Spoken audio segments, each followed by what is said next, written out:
If I had to describe Shanghai in just one word, it would be change, or it would be transformation. My name is Lena Scheen, and my Chinese name is Shen Lena. And I came to Shanghai in 2013, which is when Shanghai New York University opened. And so I came here to work at the university as an assistant professor in global China studies, and I've been here ever since. What I like the best about Shanghai is like it changes so incredibly fast. So that's also what my research is actually about.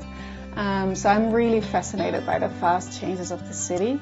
So that's really the thing. And what I also love about Shanghai is really how it has such a unique history. So we can really see that in the city, in its urban landscape. When I have friends who come over, well, first I bring them to my home because they have to see a typical Shukuman neighborhood. But secondly, I always love bringing them to the Luxun Park. For my students, I also bring them indeed to the park. But I think the whole Hongkou has a lot of places that are really interesting. But it has a very unique history. It was like designed more than 100 years ago. But then it also has a lot of important like Chinese cultural heritage. So for example, there is the Luxun Tomb. And also the neighborhood behind it is beautiful. It has beautiful old houses. So there are lots of places actually in the Hongkou that, because Hongkou has such an interesting history, it's a very diverse neighborhood. It's my favorite neighborhood in Shanghai. So I definitely bring my students there. Other places I would bring them is, for example, the Xuhui district, where there's a lot of Art Deco architecture, because I also teach on architecture, so that's really special. So the course does a lot what the students really appreciate usually, because like not only do they get to know the city better, of course, but they get a much better understanding of the relationship between the history of the city and its contemporary, the contemporary city. So that relationship can be in a lot of forms, but we also really look at the urban physical structure. So for example, we really look at like what used to be rivers are now roads.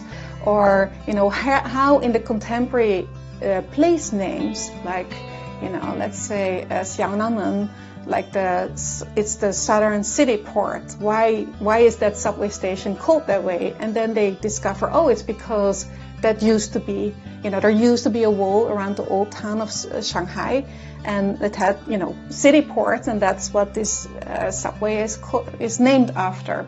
And then you can see how every place in Shanghai is not just, a place. It's not just, let's say, a street or a building or, physical, like I always say to my students, it's not just about the stones and the actual material. It's actually also about the memories people have.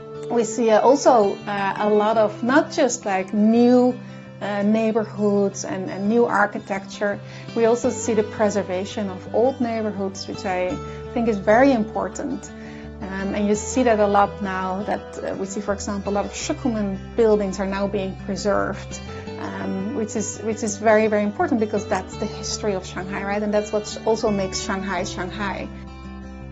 Ik hou van Shanghai. Jeg elsker Shanghai. Alle 會是上海